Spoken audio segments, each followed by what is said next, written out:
Bush forced to expand his inquiry into frequent flying on U.S. military planes, a military confrontation near Saddam's summer palace, and a California court considers televising executions.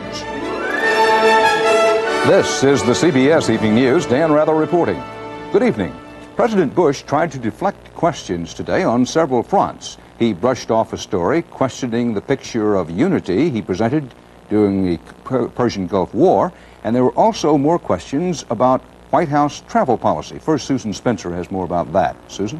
Well, Dan, for days, the White House has insisted that the review of its travel policy would deal only with future flights, that there was no need at all to go back and take a look at Governor Sununu's frequent flying on taxpayer expense in the past. Well, today that changed completely. We're told now that Governor Sununu himself has asked the White House lawyers to examine his frequent flyer statements.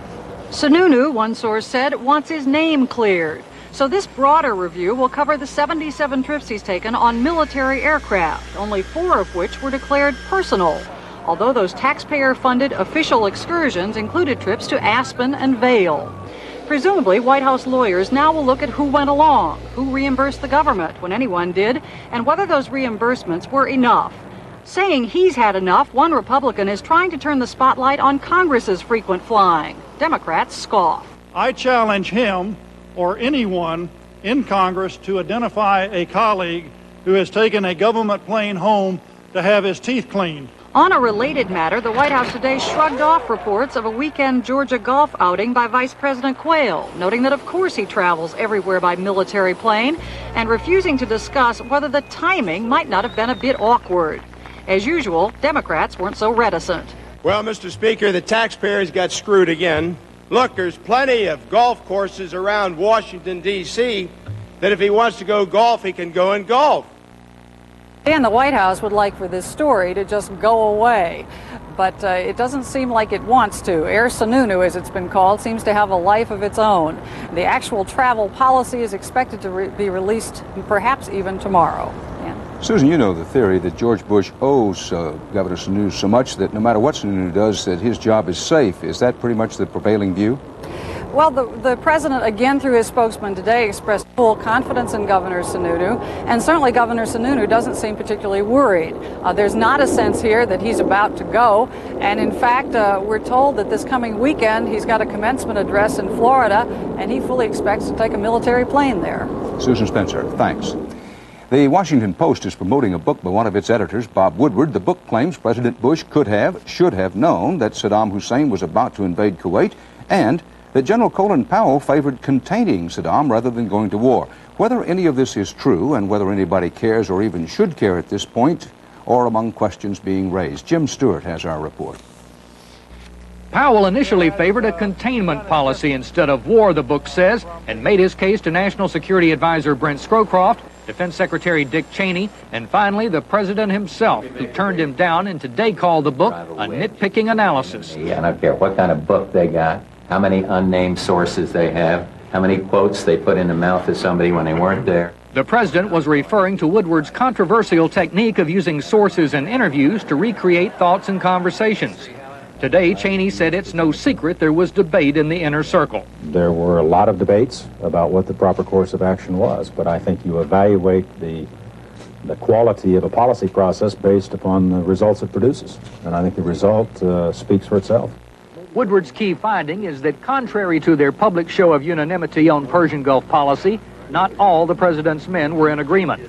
For example, after receiving an intelligence flash alert that Iraq was about to invade Kuwait, Powell suggested that Cheney sound the alarm at the White House, Woodward reports, urging a presidential warning to Saddam Hussein through secret diplomatic channels.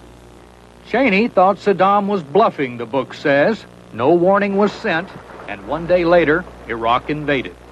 Woodward reports last October, General Norman Schwarzkopf was given only days to come up with a plan to liberate Kuwait. Schwarzkopf was furious, the book says. He was not ready to present such a plan. He had received no warning and didn't want to be pushed prematurely. And there are more darts for embattled White House Chief of Staff John Sununu, who Woodward writes denied a White House helicopter to the Joint Chiefs of Staff in Schwarzkopf to fly to Camp David and brief the president. Cheney's reaction, according to Woodward, typical crap out of Sununu's office. He, Cheney, felt that Sununu had adopted an imperial role for himself as chief of staff. Woodward, who has written several books exposing Washington institutions, says he interviewed 400 sources for this book, but today in this building, no one was claiming to be one of them. Jim Stewart, CBS News, the Pentagon. U.S. troops may be out of southern Iraq within a week. More United Nations forces moved into the ceasefire zone along the Iraq-Kuwaiti border today, and the UN commander said he expects the American troops to leave by next Wednesday. Saudi Arabia has agreed to accept thousands of Iraqi refugees who had taken shelter with the Americans. In the north, U.S. and allied forces pushed 50 miles deeper into Iraqi territory today, expanding their safe zone for Kurdish refugees. The allies are running into Iraqi troops as they go, but so far all sides are taking pains to avoid renewing combat. Bert Quint is on the scene inside Iraq. The Allies advised the Iraqis they would be pushing farther east, expanding their zone of protection for Kurdish refugees. And what began as little more than a routine military maneuver today turned into a potentially dangerous standoff. Here, French, British, and Dutch troops advance cautiously, even though they know the Iraqis are in no position to resist. But the U.S. troops, confident of their air cover, roll almost casually ahead. The Americans certainly don't seem to be expecting trouble. They remain bunched up in their vehicles. One rocket could kill a lot of them. The trouble begins when the column passes Sirsenk, where Saddam Hussein has a summer palace. There are no elite troops at the palace, just a few housekeepers and guards. But the Iraqi army has kept an outpost nearby with about 150 men, and it's here they challenge the Americans. I think that you are not going to go forward. No, we're going to stay here. We stay here and wait orders. You stay here and wait orders. Yes. And we'll see what happens. Thank you. Okay? I got 5 targets going. The Americans take up battle position. I got hilltop, draw, road intersection. Manning machine guns, selecting fields of fire, dispatching patrols. The Iraqis hold the high ground, but the Americans have the air and massive firepower, not just along this mountain road, but in position to inflict the kind of destruction on all Iraq they did during the war. Roger out. Hey, Dave. Angry as they are about the way the Allies keep eating up their territory, the Iraqis have no choice. And as the Americans dig in to wait it out, word comes down from their high command. They won't have to wait long. The Iraqis have agreed to retreat overnight. Bert Quint, CBS News, near Sirsenk, Iraq. The United States said today Iraq should be forced to pay part of the cost of helping the Kurds. A State Department official estimated the total bill at $500 million. Under the UN ceasefire agreement, a percentage of Iraq's future oil revenues is to be set aside for war damages. Refugee aid is not part of that package, but the U.S. is now suggesting that it should be. A former president of Iran is at the center of a diplomatic storm in Washington, a storm that recalls the hostage crisis of 1980. Rita Braver has that story. Former Iranian President Abul Hassan Bani Sadr was supposed to be in the U.S. today, backing the new American version of his book about political intrigue in Iran. Instead, he's still at home in exile outside Paris. Until late today, he could not get a U.S. visa. Bani Sadr says the problem is the Bush administration is afraid of the truth. The State Department says the problem is Bani Sadr's role in holding U.S. hostages in Iran in 1979 and 80. But coincidentally, the book, first published in France 2 years ago, includes controversial charges now circulating here. Bani Sadr echoes claims that during the 1980 election, Ronald Reagan campaign officials, including vice presidential candidate George Bush and campaign chief William Casey, carried on secret negotiations, convincing Iran to hold the hostages till after the election in exchange for promises of American arms sales. The Bush and Reagan camps deny the charges. With respect to this story, I can say that it is absolute baloney from front to back. Gary Sick, who worked inside the Carter White House at the time, has raised some of the same allegations as Bani Sadr. My cause, in a sense, is to get the story out, to simply make people realize that something happened here that should not have happened, and to, if nothing else, correct the historical record. And President Carter says the charges should be investigated in light of the Iran-Contra scandal. There's no doubt thought that as soon as President Reagan got in office, the military supplies did start flowing to Iran immediately through Israel. That's been proven. Whether or not there was a trade, I don't know. Meanwhile, the State Department may have made sure that a lot more Americans read Bonnie Souther's version of events.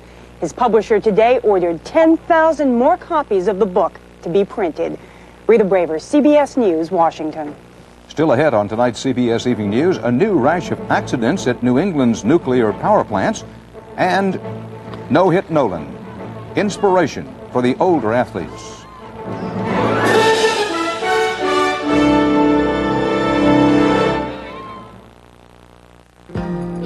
Looking for a great place to take your family on vacation?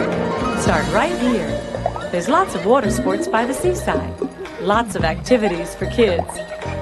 There's even a supervised children's program. And for those who think a family vacation should include seeing some faraway places, there's no better place to see them than from right here. Take a 3, 4, or 7-day fun ship vacation on Carnival, the most popular cruise line in the world. Fun ship. 1, 2, 3. I'm driving back east on the interstate to a roadside diner and a sirloin steak. I best go west cause I like the view. Nothing looks better than a barbecue. No matter where I go, I always go for real food. When I'm north or south, I pull up a chair, order a burger that's medium rare. No matter where I go, I always go for real food. Just goes to show, I always go for real food. Beef, real food for real people. Shoot some slices, shoot some shreds, shoot some salad. Salad, salad, salad shooter. Presto Salad Shooter Slicer Shredder. Point and shoot right where you want. Clean up easy, dishwasher safe, store anywhere. Salad shooter. Original, cordless, and professional salad shooter. Because of high cholesterol, 1 out of 4 adults is gambling with heart disease. You can leave it to chance or do something about it with a diet including Fleischmann's margarine. 0 cholesterol, low saturated fat. Fleischmann's, because your heart is in your hands. The Prime Minister of Bangladesh now says the cyclone death toll could top 100,000. The official count stands at 37,000 dead, but tens of thousands are still missing along the low-lying coast. 10 million people lived in the area that was battered this week by 20-foot waves and hurricane winds up to 145 miles an hour. Most of their homes were destroyed along with crops and livestock. The United States, Japan, and Europe have offered millions of dollars in aid, and relief operations are rushing to bring in food, water, and medicine, but their resources are already stretched thin by the Kurdish refugee crisis and by famine in Africa. Large areas of Bangladesh are still inaccessible, and relief officials say thousands more people may yet die from hunger, cold, and disease. From up in orbit today, Star Wars The Experiment looked more like Star Wars the movie. The Discovery astronauts shot rocket fuel into space. It's one of a number of tests aimed at giving the Pentagon the know-how to identify, track, and kill enemy missiles in outer space. A 10-year-old boy with muscular dystrophy today became the first to undergo a controversial new treatment for the disease. He was injected with billions of healthy muscle cells in an effort to stop and perhaps reverse the wasting away of muscles caused by MD. His doctor doesn't expect to see any results for at least 6 months. The Muscular Dystrophy Association has withdrawn its support for the treatment, saying that while it may be promising, it's too early to be tried on humans. The Nuclear Regulatory Commission voted today to authorize the Browns Ferry nuclear power plant in Alabama to restart one of its 3 nuclear reactors. They've been shut down since an electrical fire in 1985. Investigators are still looking into Monday's fire that caused serious damage to a nuclear power plant in Maine and raised new questions about nuclear power plant safety in this country. Bob Fall has a report. It could have been disastrous. The fire, probably caused by a short circuit, ruptured seals, snapped pipes, and buckled a massive steel transformer wall. Still, no radiation leak, no one was injured. Small comfort to industry critics. We were just lucky. It could have led to a situation worse than Chernobyl. Today, Maine Yankee released its own videotape of the accident, which it says proves that seconds after the fire began, safety systems kicked in and shut down the nuclear reactor 200 feet away. Oh, it's obviously an illustration of a system that works. The plant responded absolutely as it was designed to this electrical disturbance. But what happened at the 19-year-old plant was not an isolated event. Last week, an accident forced the Vermont Yankee plant near Brattleboro to shut down. And another accident earlier this week forced Pilgrim Nuclear in Massachusetts to close. Maine Yankee has been shut 9 times in 9 months. We're saying, with an aging nuclear power plant, how many times are we going to allow it to break down?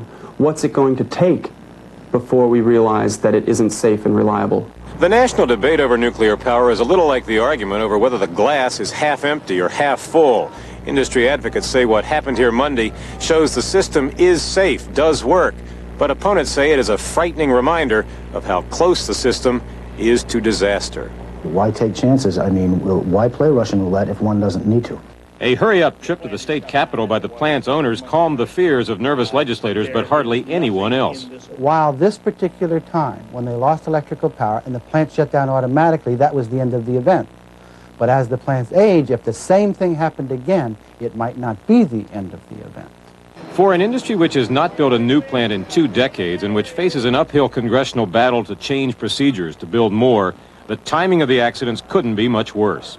And I can tell you that nuclear plants, more than any other plant, are upgraded on a continuing basis. Most nuclear plants are better now than the day they were new. Repairing the damage here could cost millions and take months, but fallout from the recent accidents could cost the troubled industry even more. Bob Fall, CBS News, Wiscasset, Maine. Stay here with us now for more news, including Eye on America. Tonight, death row executions. They may be coming to your television screen.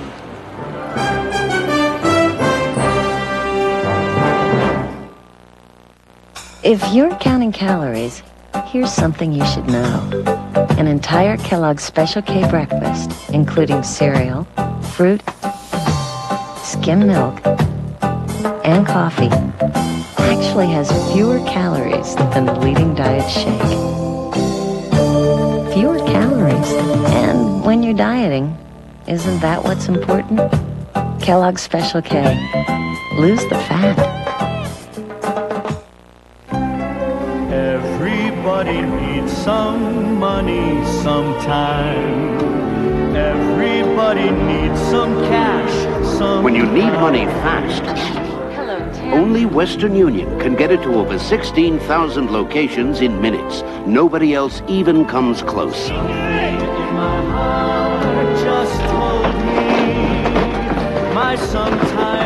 Western Union, the fastest way to send money. At Red Lobster, we serve up delicious extras at no extra charge, like unlimited hot, fresh bread, crisp Caesar or garden salad, your choice of potato or fresh vegetable, all at no extra charge at Red Lobster. How about Red Lobster shrimp for lunch? Our lunch shrimp special, just $3.99. Tempting fried shrimp, together with scampi, plus all the extras, just $3.99 for a limited time at Red Lobster for lunch. A vacation is defined as pleasure, excitement, and rest. Mark McEwen finds it camping in Vermont on CBS This Morning. Imagine that you or your children turn on television and, right before your eyes, a convicted criminal is put to death. It's not a TV movie, it's for real, and it could happen. Tonight on Eye on America, correspondent John Blackstone looks at the debate over bringing executions into your living room. Television cameras were there in San Diego in 1978 when Robert Alton Harris was captured hours after murdering 2 teenage boys. Cameras were there when the bodies of his victims were found. And cameras have followed Harris through 13 years in courts and in prison. Well, I've had my life live over again. I wouldn't end up here. Now, television cameras may be there when Robert Alton Harris is led into the gas chamber at San Quentin Prison. A San Francisco public television station has gone to court, demanding the right to televise an execution. Horrifying or not horrifying, the public has a right to see it. And if the public has a right to see it, then the news media, and in particular television, which can show it in all its color and vividness, has a right to telecast it. At San Quentin, the warden says television cameras would pose a security threat and damage the dignity of the event. But some supporters of capital punishment say televising executions would make the death penalty more meaningful, strengthen its value as a deterrent. The way it's a deterrent is that you broadcast one way or another, the fact that it's a real punishment that can be carried out. It shows how cold, how sort of without love, how clinical the process of the state taking a human life is. It is in such extremely bad taste. Do you understand what I'm trying to say? This is so outrageous. Phyllis Callos supports the death penalty too, but she runs a victims' rights group and fears viewers of televised executions will develop sympathy for the condemned. Show them what happened to the victim. Show how long it took to kill that victim. Show the knife wounds and the strangulation marks. Show all that. Let them know how that victim suffered. You can see a little apparatus down here that's on a swivel. Underneath the chair, they have a dish of hydrochloric acid. It takes approximately 30 to 35 seconds to lose consciousness. The gas shuts off their nervous system, and they can't breathe. His fingers gripped his thumbs.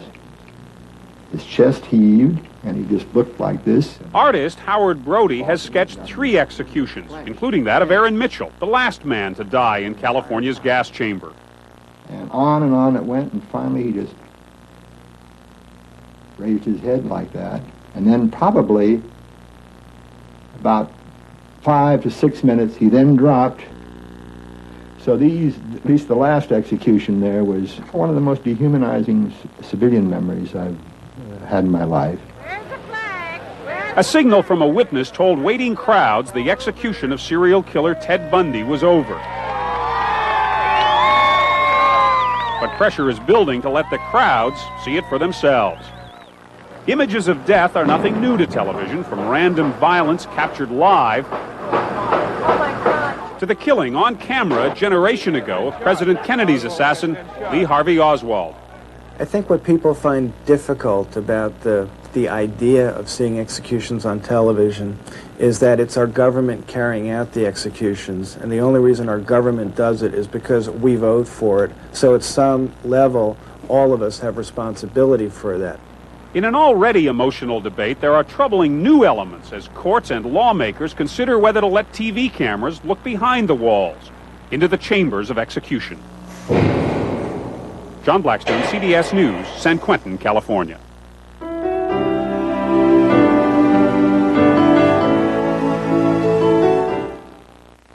When you buy Valvoline motor oil, you get quality, high performance, protection, and now, for a limited time only, great taste. It's Valvoline's 125th birthday, and right now when you buy 12 quarts of Valvoline and buy 12 cans of any Coca-Cola product, we'll pay for the Coca-Cola product. People who know use Valvoline.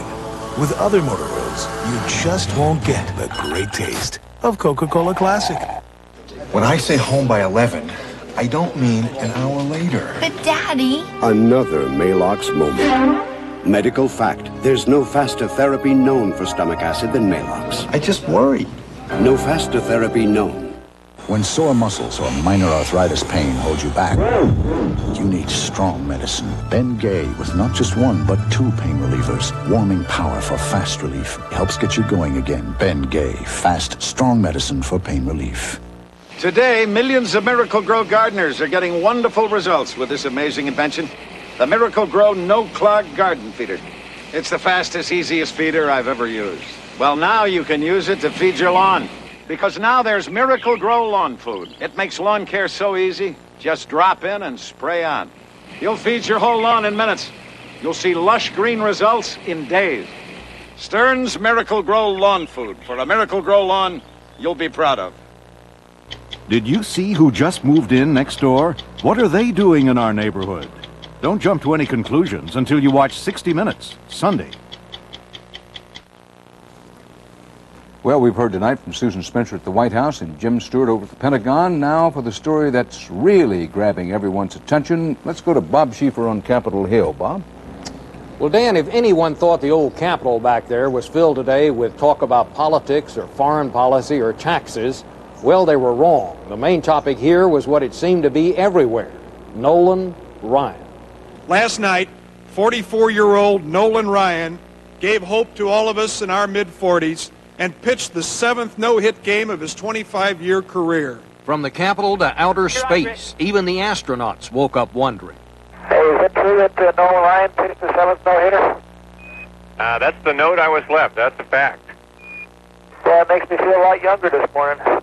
And isn't that the truth? When the news broke, even the Home Shopping Channel changed its pitch. And we've got Nolan Ryan cards for you. We'll also have that game jersey on a special buy.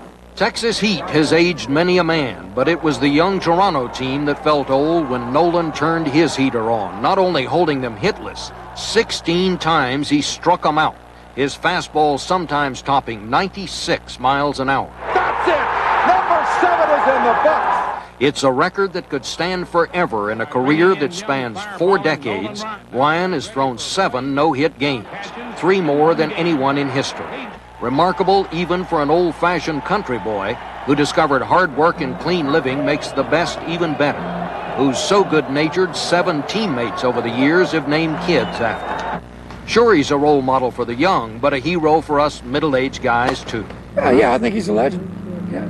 I mean, I like him because he just goes out there and plays the game, and he doesn't talk a lot, you know, like some of the other players like Ricky Henderson and stuff. Man, it's my heroes. Someday I'll be able to play like that and keep on staying with it. Again today, Ryan remained the pleasant exception in this age of spoiled, self-centered athletes. You know, I think the bottom line is I still enjoy doing what I do, and I realize I'm not going to be here much longer, and I enjoy the competition, I enjoy being in shape. Maybe that's the most important part for all of us who never quite grew up. Nolan's living proof that moderation, trying our best, all those things our mothers told us, turned out to be right. Bob Schieffer, CBS News, Washington. An endangered species, a modest hero. Dan Rather, I'll see you tomorrow. Good night.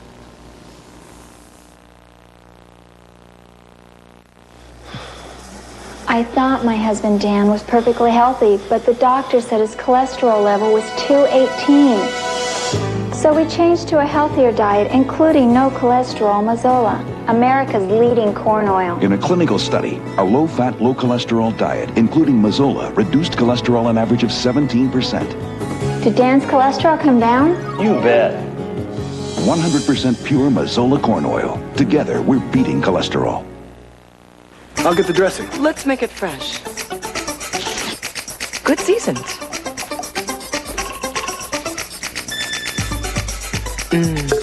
Dressing's great. Good seasons, you make it fresh, you make it best. Introducing the new Gripper Zipper from Ziploc. Now the easiest closing bag there is. In fact, even the little one can close it. Hello. Feel the zipper. It's locking. Feel it close the first time, every time. Ziploc bags with the new Gripper Zipper. Some people think he's a Superman. But when a 43-year-old has to throw 75 fastballs, even Nolan Ryan's muscles can ache. So after the game, it's the medicine doctors recommend most for sprains and strains, Advil. For me, it's a couple of Advil, and those muscle aches are long gone. And Advil's gentler on my stomach than aspirin. Today, it isn't aspirin or Tylenol. It's Advil. I feel ready to go another 9 innings.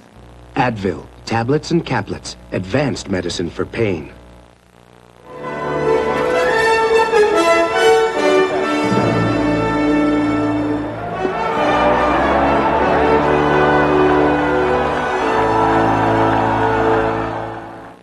This is CBS.